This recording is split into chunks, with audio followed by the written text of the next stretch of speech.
Hello and welcome back to the Sharks World, ladies and gentlemen. I'm sure a lot of you have been eagerly waiting for this one. This is the third installment of my Shark Cryptid series, with this one being a special case. In this video, we'll be covering every cryptid instance that involves the king of higher order fish, Megalodon. In fact, this task is so large and important, I needed to call upon the assistance of two of the most well-studied cryptid enthusiasts the world over, and valued friends of the channel. I want to give Wild World and Truth is Scarier Than Fiction a huge shout out and thank you for helping me with this video. Please go give their channels a look and consider subbing to them if you haven't already, as they put out some of the most high quality videos you'll ever see. Thanks to both of you gentlemen. I will be posting all of our sources in the description below for you to take a look at yourself. Without further ado, take us away, Truth. Tyler Greenfield is a paleontologist and the world's foremost expert on cryptid sharks.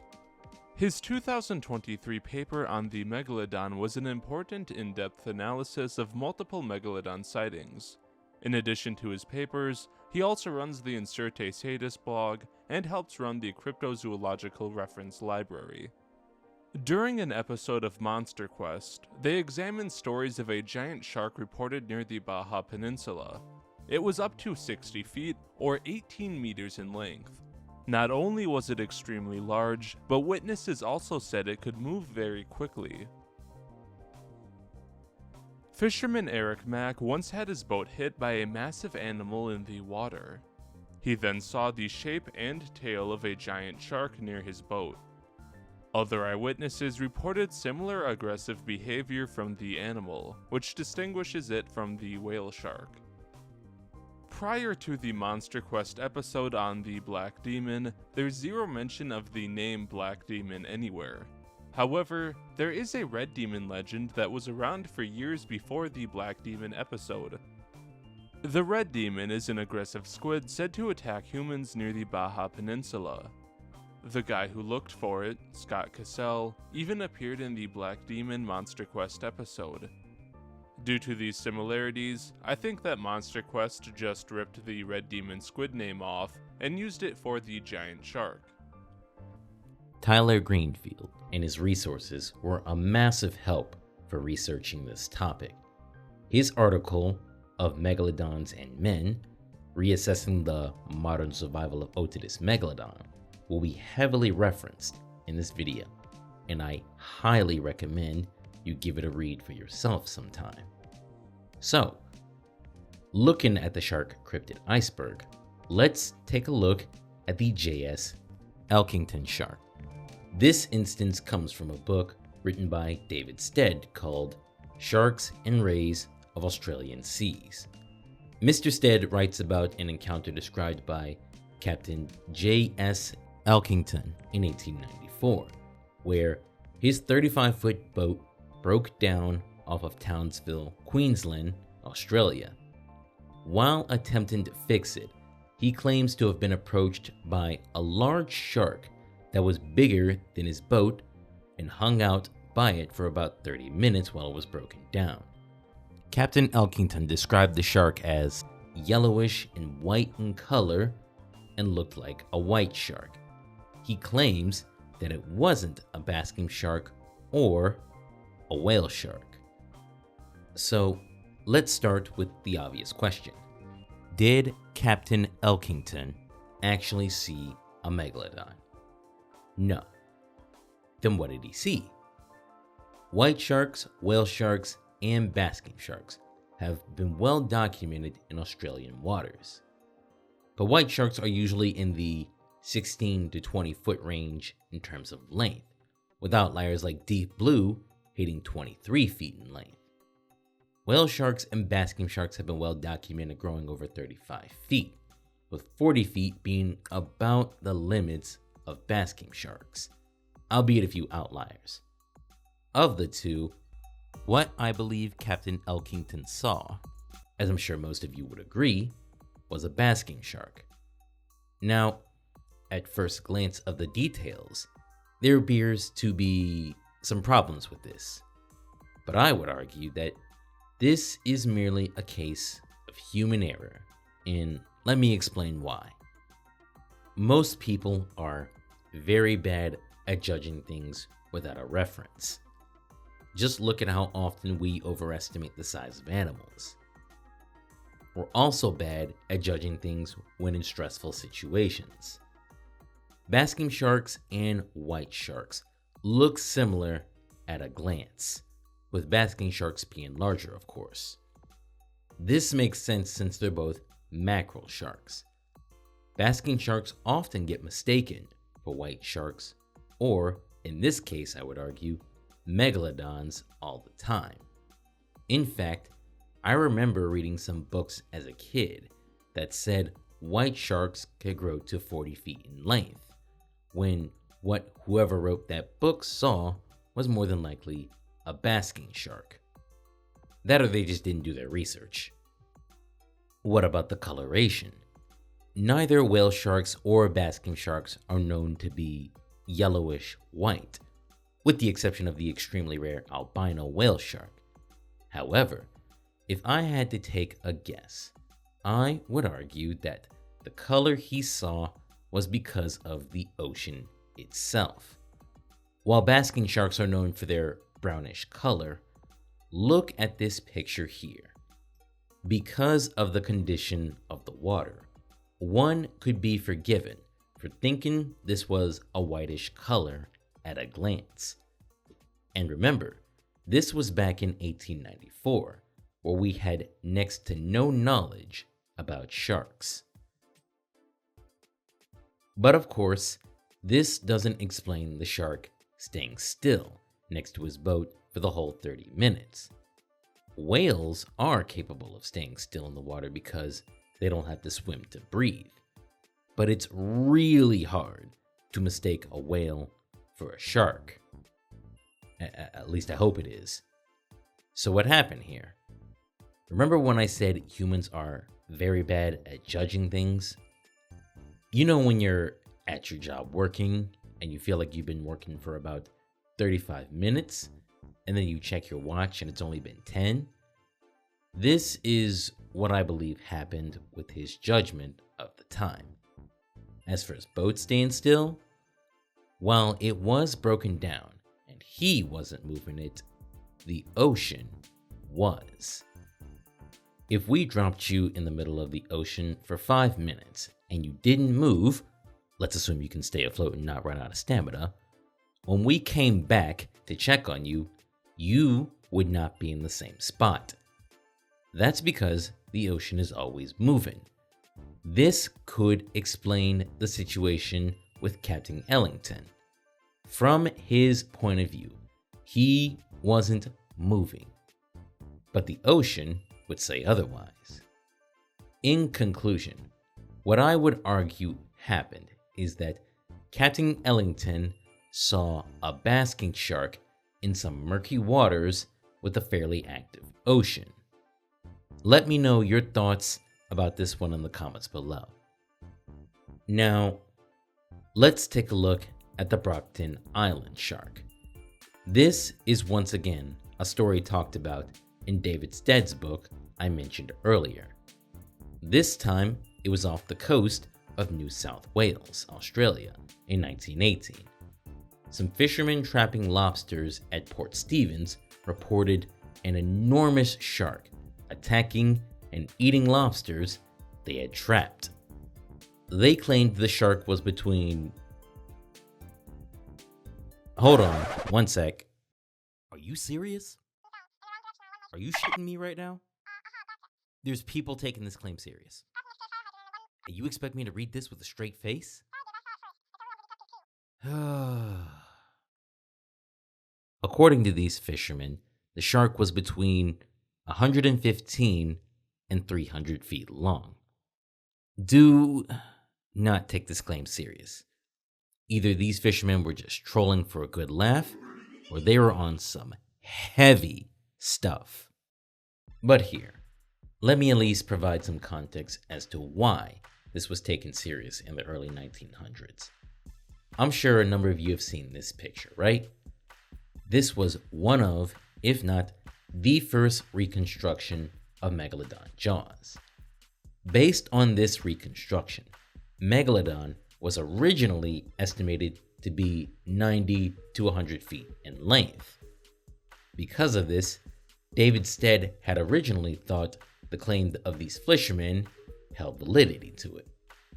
Problem is, further inspection of the reconstruction as time went on found that it was done using only the biggest Meg teeth available, with no consideration for jaw structure, teeth placement, or dental dexterity. It also should have been a tip-off that the shark did this for lobsters. While there are a number of species that do eat lobsters, none of the really big sharks do so. And even if they did, it wouldn't be in this type of manner that the fishermen described. We're moving on from this one. Now, let's move on to the Rachel Cohen incident. This is another weird one, and it's mainly because of all the confusion and misinformation surrounding it. This encounter comes from a book written by Perry Clusterman in 1969 called Des Poissons si grands, which translates to Fish So Big. It involves a ship called the Rachel Cohen that got stuck in a storm in 1954 when it was hit by something rather hard. Couldn't have just been the storm or a big wave, right? No, of course not. Once the ship docked in South Australia, 17 teeth were found lodged in the keel. An unnamed ichthyologist claimed that based on the tooth size, the shark they came from would have been 78 feet long. However, there's one problem with... Actually, there are several problems with this story. And not because I said so. This story was compared to historical materials, and it turns out this was a case of confusion through mistranslation, and maybe even the twisting of details. See, there was a ship called the Rachel Cohen, but the problem is that it was destroyed by fire in 1924. So the obvious question to follow is, what ship did get attacked then, if at all?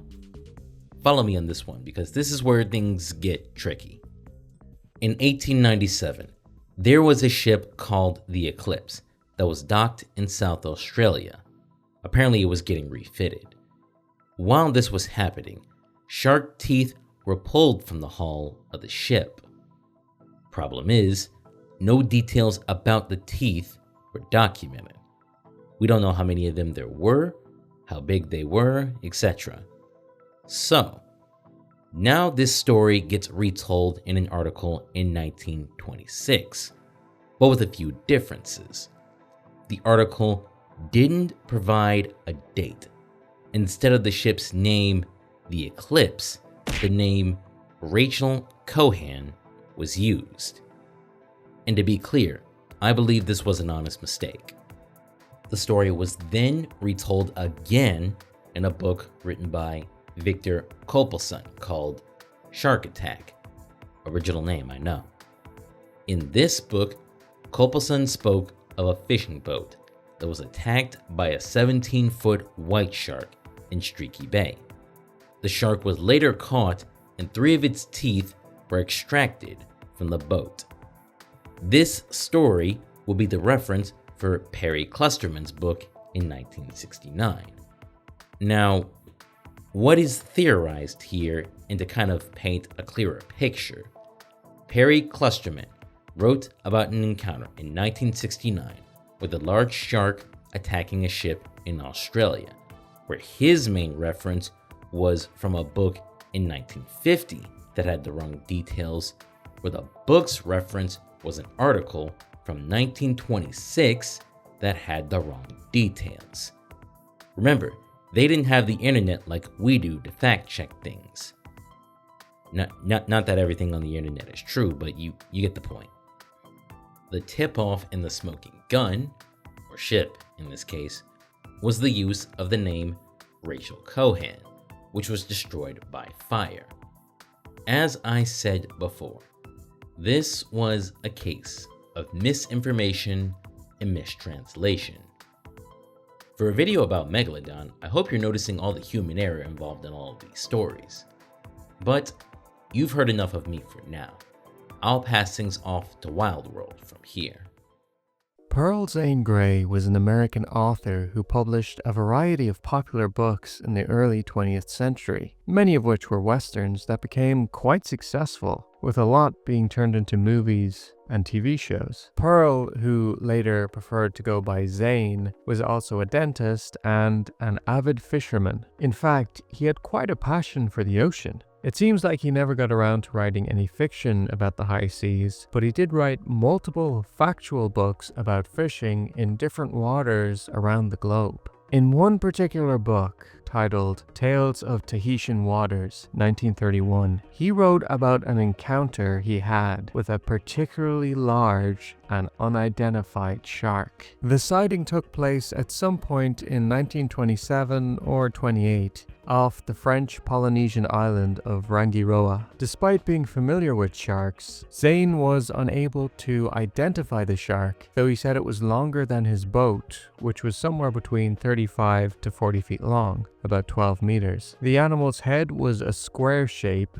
and it had large pectoral fins and a greenish-yellow body with speckled white dots. And he didn't just have one mystery sighting, but there was also a second sighting where his son, Loren Gray, also witnessed a shark that was apparently even bigger than the first. It's a bit difficult to pin down the exact date. Perhaps it was in 1933, though Loren said it actually occurred a few days after his dad's initial sighting. Both father and son were on a ship, the SS Manganui, a few hundred miles off the coast of Rangiroa, when they saw the huge shark, and apparently this shark was somewhere between 40 to 50 feet long, about 15.2 meters. It was also yellowish with white flecks and had a large head, apparently about 10 to 12 feet wide, and a large brown tail. Again, and both men were adamant that in both of these encounters, it was not a whale shark, even stating, quote, "The whale shark has a distinctive white, purplish, green appearance with large brown spots and a much narrower head." I've stated this before, but the description that they gave of a whale shark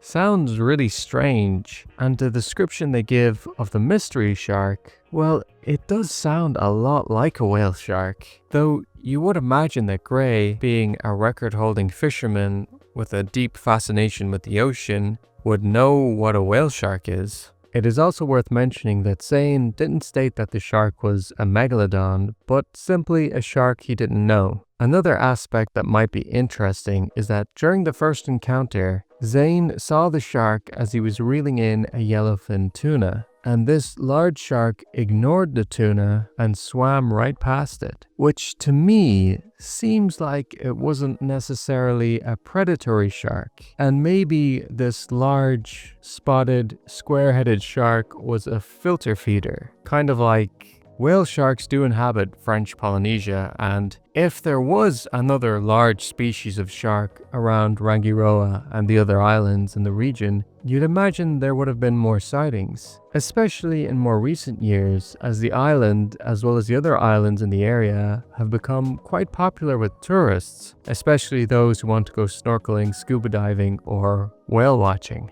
Another man who was familiar with sharks was author Thomas Helm, and he too had a mysterious encounter with a significantly large shark. This encounter was published in his book titled Shark, Unpredictable Killer of the Sea, in which he describes different aspects of sharks, including their behavior and biology. As you can imagine from the title, this book, published in 1961, is a little outdated, and some of its information isn't super accurate, but it still has some interesting parts, including some anecdotes, such as the one about the quote, biggest shark I have ever seen. In the chapter titled Commercial Shark Fishing, Mr. Helm talks about a time where he was on a 60-foot trawler and saw a large shark swimming next to and under the boat. Helm said that the shark, quote, most closely resembled the white shark, and that the pectoral fins could be seen on either side of the trawler when the shark was directly under us. Judging the animal compared to the boat, Helm stated that the shark was, quote, not an inch less than 30 feet. The animal was around for about an hour or so before swimming deeper down and disappearing. Though Helm said it most closely resembled a white shark, there was a point when some of the crew debated that it could possibly be a different shark. As he wrote in his book, quote, for a while, some of us were sure it was a harmless whale shark, but with longer time to observe, we discounted the idea. Again, Thomas Helm was very experienced with sharks, so it is odd that he wasn't sure what kind it was, though he said it resembled a white shark. Could it have been a great white shark? Well, those sharks do have a wide range that does technically include the Caribbean. Could a particularly large one have swam past the trawler on that day? Perhaps, but 30 feet might be pushing it. There are a lot of claims about white sharks reaching that length, but they don't really mount to more than claims. Many times throughout recorded history, a large white shark was caught, dragged onto shore, photographed, and people around said it was 30 feet long, only for someone to come along and measure it and find out it was actually much smaller. Even when people are experienced with a particular animal, there is still a possibility that they might overestimate the size. Now you might be thinking that since this encounter happened in the 60s, that a 30-foot size was achievable because the great whites hadn't yet been subject to an increase in trophy hunting after the release of a certain film in the 70s. There's some truth to that idea, and it would seem that bigger white sharks may have been in the ocean around this time, but 30 foot is extremely large for a white shark. It would be very difficult for a great white of that size to hunt enough food to survive being that large. And again, no record of a great white getting to that size, even in the 60s. However, if, for example, a very large, maybe close to 20-footer swam near the boat, perhaps Helm may have mistakenly thought it was closer to 30 feet, since it was in the water and he had to estimate it next to the boat. That seems more plausible to me, but I guess we don't know for sure. Speaking of the 70s, another huge shark encounter was recorded from this period. A woman known as Mrs. T. Brinks and her sailor husband were sailing in a boat that was about 40 feet long, and they were about 100 miles west of Monterey Bay, California. As they were sailing, a huge shark swam up from the depths right alongside their boat. Again, the shark supposedly resembled a great white, except too big to be a great white, reportedly being as long as the 40-foot vessel. The shark was so large that when it swam underneath the boat, they felt their boat rise. Now, there aren't too many details about this encounter. With the previous two encounters, we can read a first-hand account from the witness in question from their own book. But this sighting, though happening sometime in the 70s, wasn't actually published until 2005 in Strange magazine. In Karl Shucker's book, Still in Search of Prehistoric Survivors, he writes about how the encounter became published. Apparently, it was one of Mrs. T. Brinks' work colleagues, John Ziegler, who wrote the details in a letter and then sent it to the magazine. Considering the time gap between the encounter happening and being published, and perhaps a little bit of a game of telephone, I think there is the potential of this story involving a notably large great white being a little exaggerated over time. Again, this is an area known for great white sharks, and seeing a large adult in the water may be hard to measure. Add a little time and some storytelling, and the shark estimate can start to grow. I, of course, could be mistaken. Perhaps a 40-foot shark that closely resembled a great white really did swim past their boat. But I'm just trying to think about what would be more likely. And the 40-foot shark seems a little less likely to me. And there you have it, ladies and gentlemen. All of the cryptozoology instances involving Megalodon. Before we wrap things up for this video, there is one final thing, or person rather, I want to bring up with all of this talk of cryptids. And that gentleman's name is Ben S. Roesch. He's someone who is extremely critical of the field of cryptozoology. Not from a standpoint of hate or anything, but because of how little effort or research a lot of people do with claims. In particular, I want to bring attention to a short passage called A Critical Approach to Cryptozoology, where he tears into cryptozoologists pretty heavily, but rightly so if you ask me. He highlights how so many people make basic mistakes on claims or topics they're covering, or not taking evolution and basic animal biology into account. How people talk about a subject without consulting an expert in the field or having the decency to heavily research the subject. It's like someone making a claim about a cryptid hammerhead shark while at the same time not knowing that there are 9 species of hammerheads, or that their head is called a cephalofoil. To quote his article directly, critical thought and good research are key in cryptozoology. And until this practice becomes commonplace among cryptozoologists, cryptozoology will remain disrespected by traditional zoology, and rightly so.